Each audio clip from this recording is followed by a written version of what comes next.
Welcome to I Didn't Sign Up for This, a podcast brought to you by Alzheimer's Arkansas that sheds light on the unexpected moments of caring for someone with Alzheimer's or other forms of dementia. While challenges in caregiving are expected, some moments can catch you completely off guard. Those I didn't sign up for this moments are as unique as each caregiver. This podcast offers comfort, connection, and practical insights to help you navigate the challenges of caregiving. A heartfelt thank you to the families who share their experiences.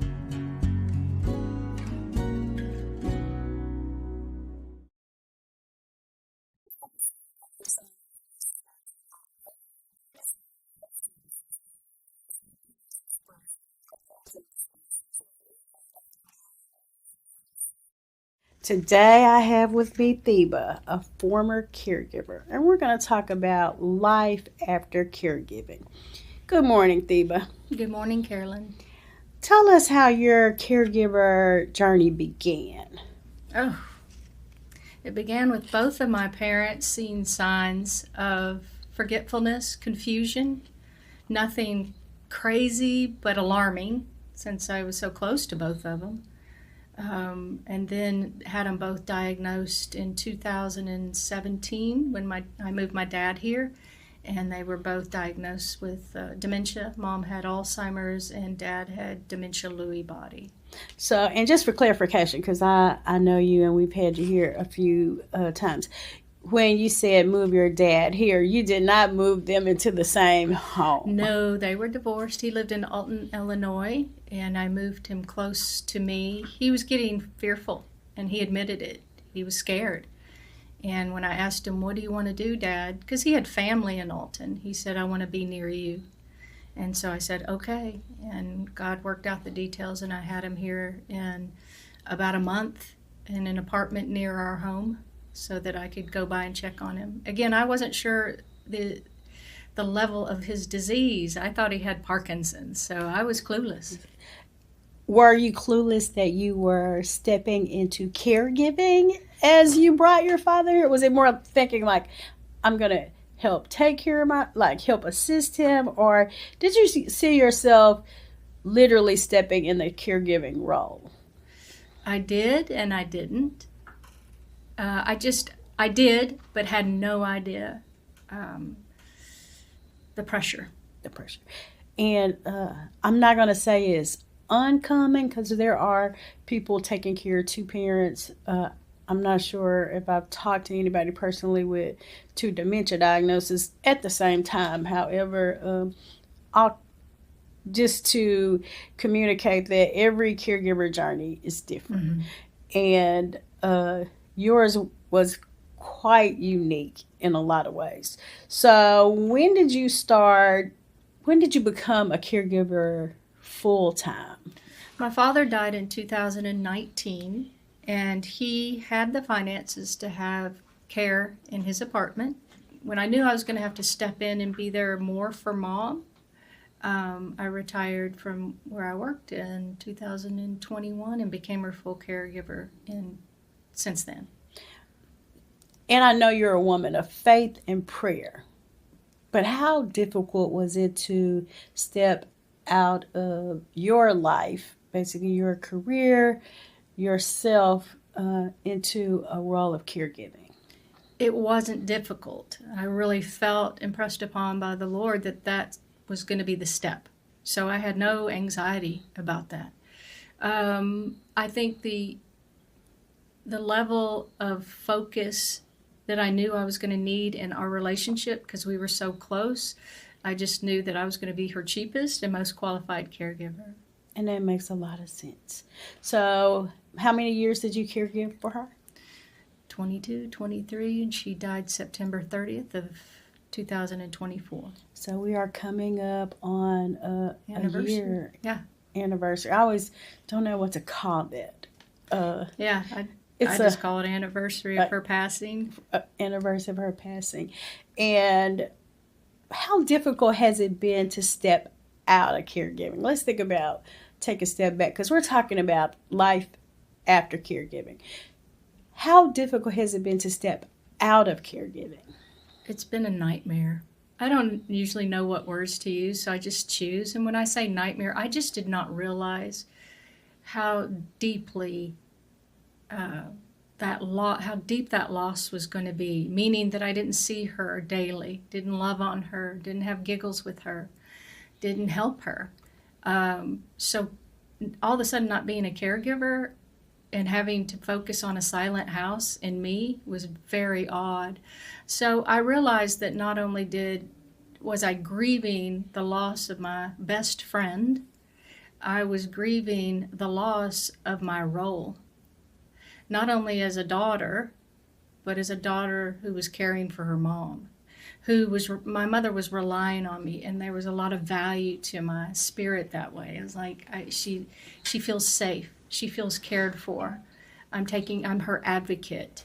And though it was tricky and difficult at times, when she looked at me, that's how she saw me, and it made my heart full. And as I'm sitting here listening to you, I'm thinking about the comparison of how easy it was for you to become a caregiver. Like, you took that role and you kind of glided, and it was an ease to the role. However, the difficulty of coming out of the role. Yeah, I didn't expect that part. Yeah.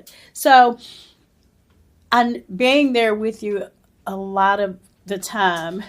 I know from my point of view, you were guided in a lot of ways to step out of the role. And I don't know if you really recognized it, because during the end, you started participating in going back to church weekly Bible studies. Mm-hmm. You started doing a few more things for yourself. Do you take that as you saying, or maybe even God preparing you for the step of yourself? How do you see that? I guess. I don't know that I ever really looked at it that way. I was trying to make healthy decisions for the both of us, me getting out of the house. So I started hiring a caregiver to come and sit with Mom. And so that way, when I went anywhere, I just wasn't occupied with worry. And so I would do things. It's still odd. I couldn't wait to come back home and see her smile. So it's just an odd transition, but I don't know that I saw it as a preparation, because those times were small. Like, it's not like I took a whole week off. It would be a day or two during the week for about 4 hours. So I guess when I met you, like, you were not taking any time out, and you were quite difficult to get some respite, to start respite. Mm-hmm. You're a difficult person, one of the difficult ones, and that's normal, right? Right, because you feel strong. You're relying on the Lord. You physically and emotionally feel like you can handle it, but until you can't. So right? When did you recognize that you needed rest, or you? I don't know that I ever got rest.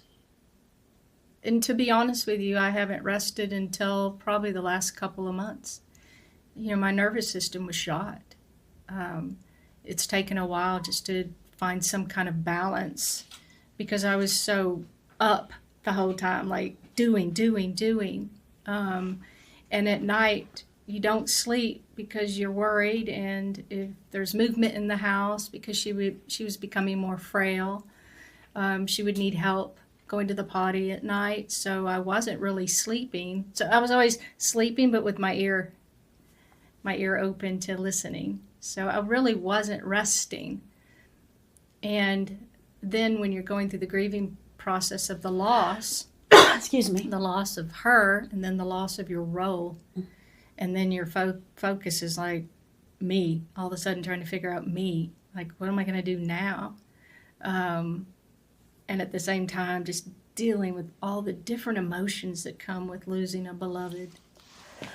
Excuse me. So, I guess I would say, let's talk about the grief. So, we do start grieving before the anticipatory grief, I learned, but I wasn't aware of it then. Yes. And we kind of talked about it, but we didn't give it a name. We didn't label it. And you don't pay attention to it because you can't. You you're busy. So grief is such a personal and difficult thing. And you didn't sign up to be a caregiver, but then at the same time, you didn't sign up to stop. Like, you know there's a stopping point. Right. But you're not ready to let go. Despite being tired and exhausted, you're really not ready to let go of the... Oh, girl. I mean, she wasn't eating for the last year of her life. She was living off protein drinks. I guess she was living off of them. I don't know. I was just obsessed with giving her protein drinks and water. Yes. And that's the only control I felt like I had. So I think it's just such a psychological weird thing because, you know, you have your hospice nurse and you have experts like yourself letting me know what's happening with her, and you really can't accept it on so many levels, but then there's this one thing I can do. Mama, drink your water. Mama, drink your protein drink. And none of it was really helping. So looking back, if you had one word of advice, and I know everybody's different, but hindsight being 2020 and all the caregivers that's listening, what would you suggest that they take from your story or do that you didn't think about doing? Well, I don't think I would have ever imagined the abrupt loss. What would come with that? Again, not only the loss of her physically being in that house and all of a sudden it being silent, to my abrupt loss of I'm not getting up to help her go to the bathroom. I'm not getting up to help her here. I'm not giving her this. My whole focus was her and giving her a quality of life. So all of that abrupt ending is extremely dramatic. And I know it's different for everyone, but I did not know it was going to be that hard. Even 6 months in, I was a basket case. I was so sad. I was so grateful that she was with the Lord, but so mad she wasn't with me. I think the reality for me also facing the fact that it was done, it was over. I'm never going to hear her laugh again. I'm never going to see those blue eyes. I'm never going to hear her say, I love you, Theba, thank you, or all the stuff. It was gone. Sure, I'm holding those memories in my heart, but it's not tangible anymore. You can't hug her, you can't help her. I'm still processing and will be apparently for a very long time. But I would, if I could encourage, again, it's very difficult to focus on yourself when you're the sole caregiver.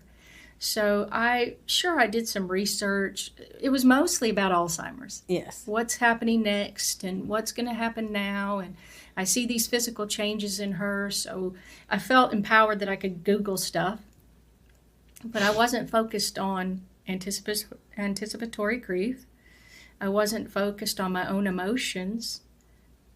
And I wasn't focused on learning or maybe gaining some insight tools about what was to come after she passed.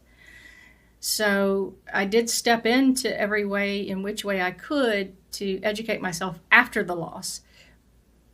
But if I had known the depth of that despair, I would have done some research to have an idea, but really would that have, I don't know. So grief, we have learned, is just such a difficult process, and it's different for everyone. And although how do you prepare for grief? You can't, because we knew, you were my friend, you were over often. We knew she was changing and how she was changing, but I don't think you can prepare for it. You know that it's going to end at some point, but there's no way you can wrap your mind around that reality, the effect it's going to have on you. And I think one part of, and I don't know about all diseases, I'm sure there's like processes. So being there with you, I know there were some times when you think you're preparing yourself because you I think this is it. Like they stop eating, sleep for days, and you I think this is it. And then out of nowhere they Bounce back. bounce back, and you're like, wow. I mean, there were 3 days I thought that was it. And when she started feeling better, you know, I had to come apart because I was like, there she is. But for 3 days, I was like, oh, her breathing, everything. And this was months before she actually passed. And so it is psychologically, it just takes its toll on you because then, oh, well, there she is. Okay. And now what? And then when are we going to have the next 3 days? And are they going to be longer? So you're constantly you're just preparing, but you're not conscious of it. It's like, yeah, it's the worst. Grief has been the worst journey experience of my life. I would agree with you. So, and, you know, from my personal experience, grief is probably one of the most difficult things to bear. Yeah. When you lose someone that's very close to you. So, I know you did some brave things. I don't know if you call them brave, but I'll call them brave. Because we can't prepare, talk about some steps you took after your life, after caregiving, to bring yourself more centered to the new you. Because there's not an old you, there's a new you after caregiving. There is a new you. And when they say that you're a different person, you begin to sense that you're different. It doesn't mean different in a bad way, but there is that newness. What I did is, even though I was still, right after she passed, you're in this weird phase where you seem like you can handle everything and anything. But I don't know. You don't know and you know. So what I did, because I like to be proactive, as you well know, is I got on a website that I did 30 days of grief counsel, and it was mainly so I could learn from others. So it was a group of people on like a Zoom from this renowned expert named David Kessler that my therapist had recommended. And hearing him respond to other people who were dealing with grief and then hearing about their experience was I know without a doubt helpful. I got his book, I read the book, and what always helps me is to understand, first of all, that I'm not losing my mind, because you do. You feel like you're losing it, like you are never going to come out of this hole. So hearing that people do, so again, language, tools, responses were helpful. So I did a 30-day grief, and then of course I had my friends who had gone through it with their moms, really good friends who could help love on me, and I could at least connect with them and not feel like I was completely an alien, because you do feel awfully alone. And I think the hardest part for me was actually leaving the house, coming back, and she wasn't there. And the new you. What does the new Theba looks like these days? Well, it's every day a prayer of God revealing that to me. It's hard to think of a fresh new start and focus when you're in such grief, because it's so, like, there are days I didn't want to get out of bed. So it's hard to look at it that way because it just doesn't seem possible. It's like any bouts of depression that someone has. You think you're in it and you're never going to get out. And it's very scary. So I spent a lot of time just telling God I was weary and I was afraid. I knew He was with me. I knew that He was going to walk with me through this. But man, when you're in it, you even feel isolated from Him. So it's very difficult to all of a sudden. So it frees up my gray matter, my brain, to think of other things except for her, because it's real easy that's your sole focus. So all of a sudden you're like, who am I? I remember my mom was years after the divorce, and Mike and I were grown, and she was brushing her hair, and she put the brush down, she goes, I don't even know who I am. And I'll never forget that. She didn't elaborate because she wasn't someone that expresses a lot of emotion, but that's kind of, I get it now. I'm like, who am I? I know that God is going to reveal the next story of my life, the assignments of my life. And I sense that. I'm beginning to sense that. I see a little bit of it. But the goal for me is not to just rush into it because I need to feel valued or fulfilled, but to take it at a pace that's not normal for me so that I can rely on him every second. So I'm definitely, for the first time in my life, living in the present and really focused and prayerful about the present. Because when you are a caregiver, though you're in the present moments, bathing them, taking care of them, you are always thinking about what's coming.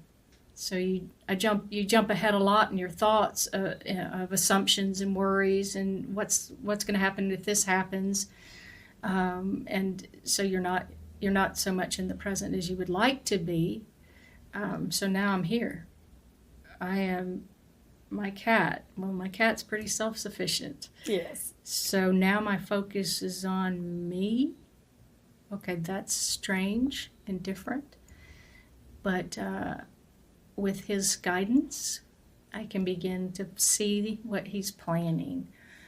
So I'm coming kind of out of that valley of despair.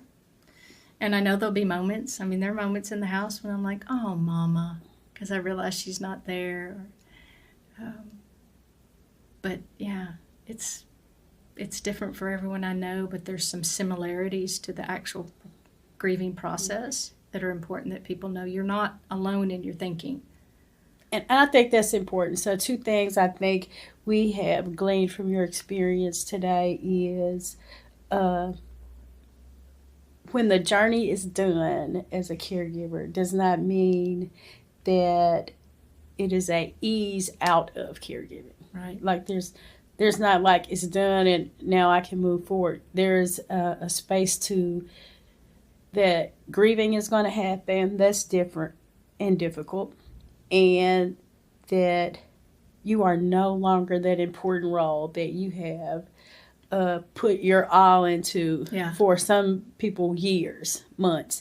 And you start to identify yourself as a caregiver. And when that is over, finding your new space and place in your own life. Yeah, I think I remember when you came over I was already thinking about joining an organization that was a caregiver of people. Like I was going to jump right in there and caregive for somebody else because that's where I saw my value and so we're like, whoa, slow your roll. Yes, you were ready. I think you were like writing intros and what you're going to do. Yeah. I already had talking to someone. I mean, this was like month after. I was so void of feeling like I had value that I was going to I must know what it means. I need to be a caregiver of someone else and make them feel loved like I made my mama feel loved. And that will make me feel, yeah. So I had to slow my roll there and got some good insight from you and my therapist. So I'm glad to hear that. And your shift, professionally has changed. Like you're doing some work for children in a child. Yeah, some nonprofits that I know and have had a relationship with.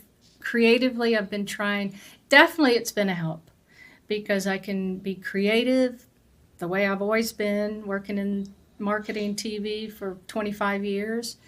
Learning new stuff because here it is, I'm 60 going on 61 and I have no idea what it's like out there, and it had changed exponentially, the whole marketing framework and foundation.